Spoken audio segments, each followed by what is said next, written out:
نحمده ونستعينه ونصلي على رسوله الكريم أما بعد باب غسل الخلوق 3 مرات من الثياب. یہ باب ہے خلوق خوشبو کو اپنے کپڑوں سے 3 دفعہ دھونے کے بارے میں.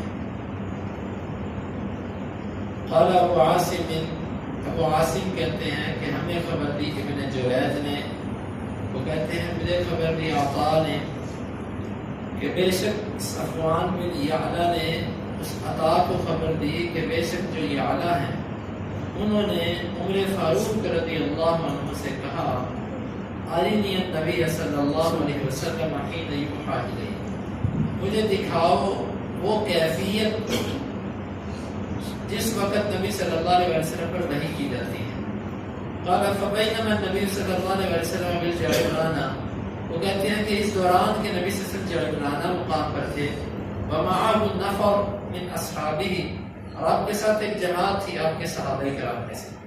جاءہ رجل، آپ کے پاس ایک آدمی آیا، فقال یا رسول اللہ، اس نے کہا کہ رسول صلی اللہ علیہ وسلم کیف ترى في رجل احرم بعمرۃ وهو متضمخ بطیب، آپ کا کیا خیال ہے اس آدمی کے بارے میں جس نے عمرے کا احرام باندھ رکھا ہے اور وہ خوشبو میں لت پت ہے.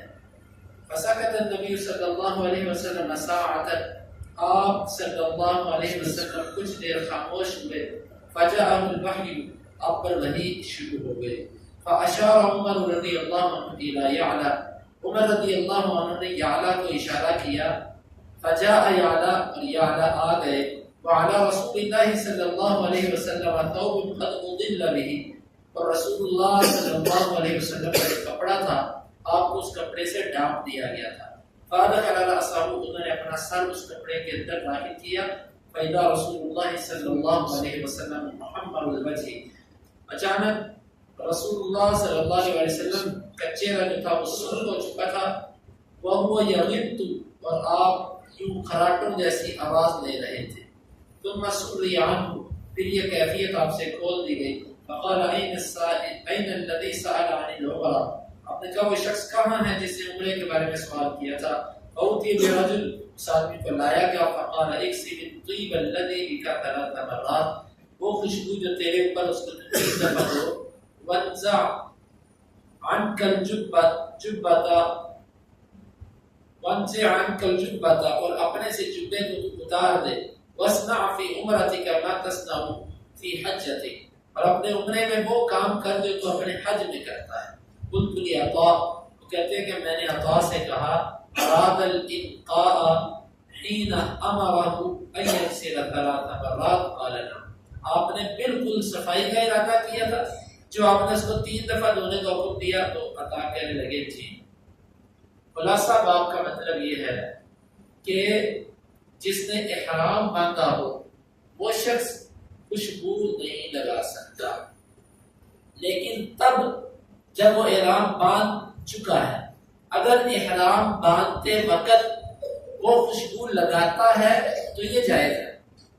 جب احرام باندھ لیا، جہاں پر احرام باندھا تھا اس جگہ سے نکل گیا، اب اس کے لیے جائز نہیں کہ یہ خوشبو اپنے سر کو لگائے یا اپنے بدن کو لگائے یا اپنے کپڑوں کو لگائے، کیونکہ عربوں کی عادت تھی کہ وہ سر پر خوشبو لگایا کرتے تھے. آگے حدیث آئے گی، عائشہ رضی اللہ عنہا نے نبی صلی اللہ علیہ وسلم کیوں اپنی مانگ مبارک میں خوشبو لگاتے تھے. تو عربوں کی عادت تھی وہ سر پر خوشبو لگاتے تھے، کپڑوں پر بھی لگاتے تھے. تو اس حدیث میں یہ باب امام بخاری نے قائم کیا. اس کا مطلب یہ ہے کہ احرام باندھنے کے بعد اگر کوئی بندہ خوشبو لگاتا ہے تو وہ اپنی خوشبو اپنے بدن کو لگائے یا اپنے کپڑوں کو لگائے، وہ اس کو دھوئے گا 3 دفعہ تاکہ خوشبو ختم ہو جائے. البتہ اگر احرام باندھتے وقت وہ خوشبو لگاتا ہے تو یہ جائز ہے، کیونکہ یہ جو جعرانہ کا واقعہ ہے یہ 8 ہجری کا واقعہ ہے، اور خود نبی صلی اللہ علیہ وسلم نے حجۃ الوداع کے موقع پر 10 ہجری میں خود خوشبو لگائی. تو نبی صلی اللہ علیہ وسلم نے یہ جو منع دھونے کا حکم دیا تھا یہ 8 کا ہے، اور خود آپ نے جو خوشبو لگائی وہ 10 کا ہے. تو اس میں یہی ہے کہ رسول اللہ صلی اللہ علیہ وسلم نے جو خود خوشبو لگائی تھی وہ احرام باندھتے وقت لگائی تھی. یہاں پر ممکن ہے، احتمال ہے کہ اس بندے نے پہلے کی لگائی ہو، بعد میں لگائی ہو. یہ اس کا دوسرا جواب علماء نے یہ دیا ہے کہ یہ پہلے کا واقعہ ہے، یہ منسوخ ہو گیا. اس کے بعد آپ صلی اللہ علیہ وسلم نے خود خوشبو لگائی، اس سے جواز نکل آیا کہ احرام باندھتے وقت خوشبو لگائی جا سکتی ہے، اس کے بعد کوئی بندہ خوشبو نہیں لگا سکتا. یہ اس مسئلے کا خلاصہ ہے. باقی اس کی مزید تفصیل انشاءاللہ وہ کل کے درس میں بھی آئے گی. اب حدیث یہ ہے کہ عمر رضی اللہ عنہ کو یعلا نے کہا کہ مجھے وہ کیفیت دکھاؤ جو کیفیت نبی صلی اللہ علیہ وسلم پہ وحی اترتے وقت طاری ہوتی ہے. تو چنانچہ اتفاق ایسے ہوا کہ آپ جائرانہ مقام پر تھے. ایک آدمی آیا اور کہنے لگا کہ اگر کسی بندے نے عمرے کا احرام باندھا ہو اور اس نے خوشبو بھی لگائی ہو تو وہ کیا کرے؟ رسول اللہ صلی اللہ علیہ وسلم خاموش ہو گئے. اب پر وحی طاری ہو گئی. صحابہ کرام نے آپ کو کپڑے سے ڈانپ دیا. عمر رضی اللہ عنہ نے مجھے اشارہ کیا، آؤ بھائی یہ کیفیت دیکھ لو کیسی کیفیت لگتی ہے نبی صلی اللہ علیہ وسلم. اور آپ نے صحیح بخاری کے شروع میں بھی سنا تھا کہ سخت سردیاں بھی ہوتی تھی، نبی صلی اللہ علیہ وسلم کی پیشانی مبارک پسینے سے شرابور ہو جاتی تھی، پسینے کے قطرات گرتے تھے. یہ بڑی سخت کیفیت ہوتی ہے. تو وہ یعلا کہتے ہیں میں آیا، عمر رضی اللہ عنہ نے مجھے کہا دیکھ لو.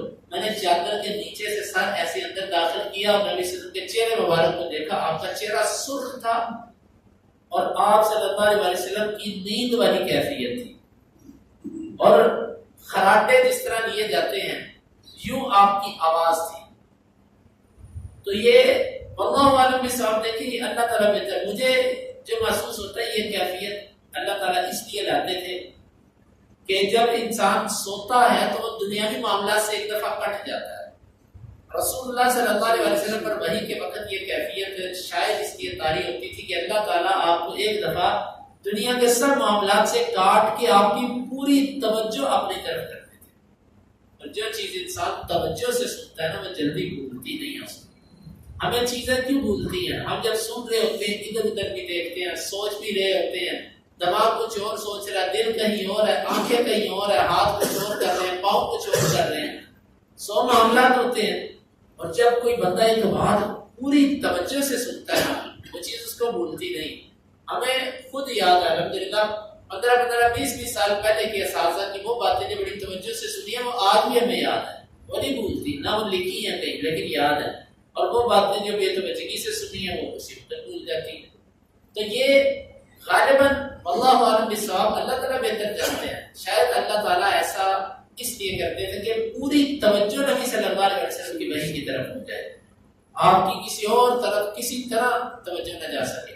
تو یہ کیفیت وہ کہتے ہیں کہ میں نے بھی سر نکال لیا تو بعد میں آپ کی وہ کیفیت کھول دی گئی. تو آپ نے فرمایا کہ وہ کدھر سوال کرنے والا، اس کو لایا گیا.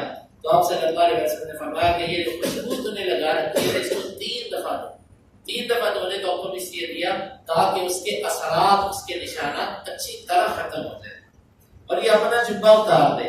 اس سے معلوم ہوتا ہے کہ یہ خوشبو اس کے بدن کو بھی لگی ہوئی تھی، تبھی آپ نے دھونے کا حکم دیا. اگر خالی جبے کو لگی ہوتی تو آپ اس کو کہتے جبہ اتار دے بس کافی ہے.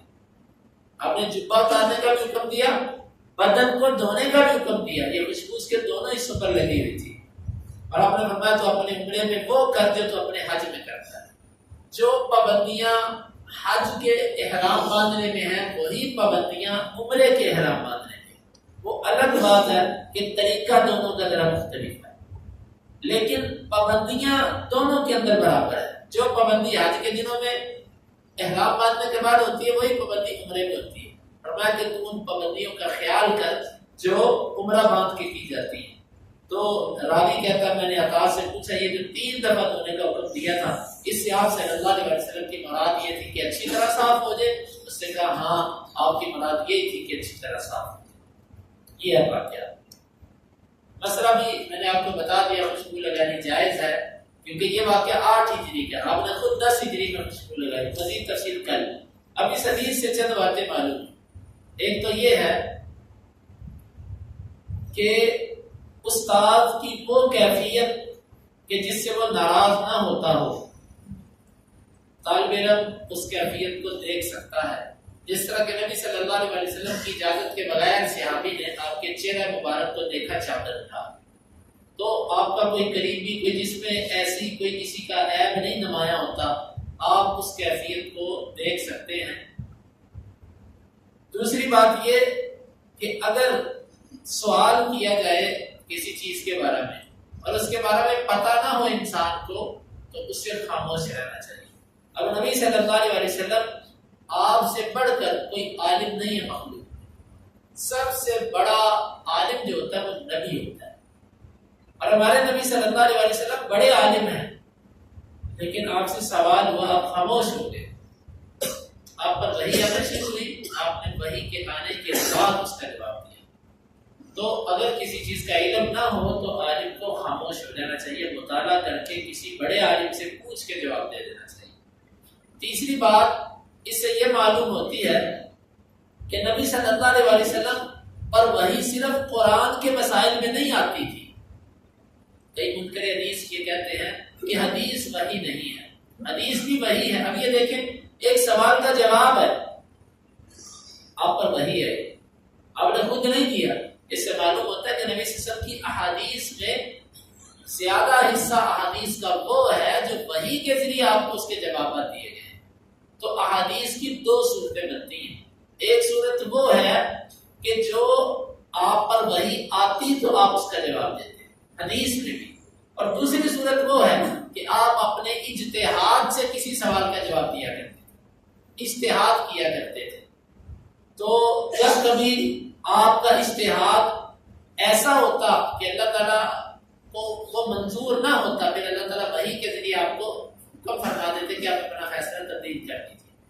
جس طرح کہ ایک نوین صحابی آئے، انہوں نے کہا کہ اللہ کے رسول صلی اللہ علیہ وسلم میں مسجد نہیں آ سکتا، تو کیا میں گھر پہ نماز پڑھ دیا کروں؟ پہلے آپ نے اس کو اجازت دے دی، لیکن جب وہ صحابی مڑے آپ نے ان کو واپس بلایا، ادھر آپ آ سو. اور انہوں نے اذان سنتے ہو کہنے لگے جی ہاں میں سنتا ہوں. آپ نے فرمایا پھر مسجد میں تشریف لاؤ، مسجد میں آؤ. تو معلوم ہوا کہ آپ کی کچھ حدیث ایسی ہیں جو وحی کے ذریعے آپ کو بتلائی جاتی تھی، اور کچھ حدیث ہیں جن میں آپ خود اجتہاد کیا کرتے تھے. امام شافعی رحمہ اللہ فرماتے ہیں نبی صلی اللہ علیہ وسلم کی جو زیادہ حدیث ہے فَهُوَ مِمَّا فَهِمَ مِنَ الْقُرْآنِ، یہ اللہ کے نبی کا قرآن سے فہم ہے، جو آپ نے قرآن سے سمجھا، یہ آپ کی فقہ ہے، تفسیر ہے قرآن کی. تو یہ بھی ٹھیک ہے. نبی صلی اللہ علیہ وسلم اپنا اجتہاد کرتے، جب اجتہاد اللہ تعالیٰ کے حکم اور فیصلے کے موافق نہ ہوتا تو اللہ تعالیٰ وحی کے ذریعے اس کی اصلاح فرما دیا کرتے. اور آخری بات اس سے یہ بھی معلوم ہوتی ہے کہ نبی صلی اللہ علیہ وسلم یہ جو آتا ہے نا کہ وَمَا يَنطِقُ عَنِ الْهَوَىٰ، نبی اپنی مرضی سے بولتا نہیں ہے.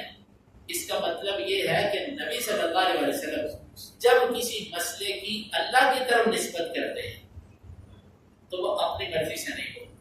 یعنی کہ جب کسی چیز کو قرآن کہہ کر بیان کرے، یا جب کسی چیز کو اللہ کا حکم کہہ کر بیان کرے، حدیث قدسی کہہ کر بیان کرے، تو نبی پھر اپنی مرضی سے نہیں بولتا، اللہ تعالیٰ کے حکم سے، اللہ تعالیٰ کی وحی سے بولتا ہے. باقی اس کے علاوہ نبی صلی اللہ علیہ وسلم کے کچھ اور معاملات بھی تھے جن میں آپ اجتہاد فرمایا کرتے تھے، اپنی مرضی سے بولا کرتے تھے. اگر وہ مرضی اللہ کو پسند ہوتی تو وہ باقی رہتی، ورنہ اللہ تعالیٰ اس کو تبدیل کروا دیا کرتے تھے. جس طرح بدر کے قیدیوں کا معاملہ ہے، اور اسی طرح شہد کے اپنے اوپر حرام کر لینے کا معاملہ ہے، اور اسی طرح اور کئی ایسی مثالیں ملتی ہیں. تعبیر نخل کا واقعہ ہے. تو یہ وہ جو آیت ہے اس کا مطلب ہے امور دینیہ جن کی نسبت اللہ تعالیٰ کی طرف آپ کرتے تھے وہ مراد ہے. اللہ رب العزت سے دعا ہے کہ اللہ تعالیٰ کتاب و سنت کو سمجھنے کی اور اس پر عمل کرنے کی توفیق عطا فرمائے. اللهم انفعنا بما علمتنا وعلمنا ما ينفعنا وزدنا علما. اللهم اقسم لنا من خشيتك ما يحول بيننا وبين معصيتك ومن طاعتك ما تبلغنا به جنتك ومن اليقين ما تهون به علينا مصائب الدنيا. متعنا اللهم بأسماعنا وأبصارنا وقوتنا أبدا ما أحييتنا واجعله الوارث منا واجعل ثأرنا على من ظلمنا ولا تجعل مصيبتنا في ديننا ولا تجعل الدنيا أكبر همنا ولا مبلغ علمنا ولا تسلط علينا من لا يرحمنا وآخر دعوانا أن الحمد لله رب العالمين.